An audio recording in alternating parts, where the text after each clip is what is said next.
ఒక కుక్కర్లో పప్పు, మామిడికాయ ముక్కలు, ఉల్లిపాయలు, పచ్చిమిరపకాయలు వేసి ఉడకపెట్టుకోవాలి. పోయాక దాంట్లో ఉప్పు,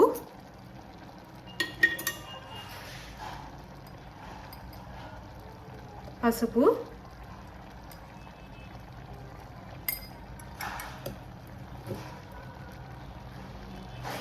కారం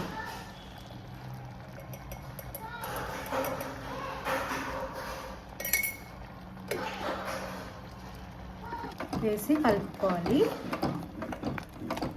మామూలు పప్పులాగా దీంట్లో చింతపండు వేయదు. పులుపు సరిపోతే అప్పుడు కొంచెం చింతపండు వేసుకోవచ్చు. దీంట్లో చల్ల మిరపకాయలు వేయించుకుంటే బాగుంటుంది. ఇప్పుడు అదే నూనెలో తాలింపు వేసేసుకున్నాము.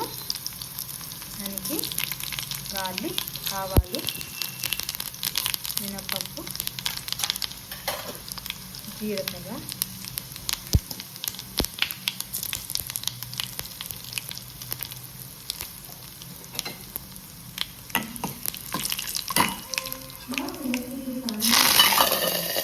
తాలింపుని పప్పులో వేసేసుకున్నాము.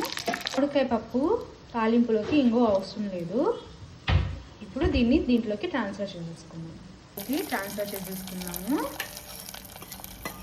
మామిడికాయ పప్పు రెడీ.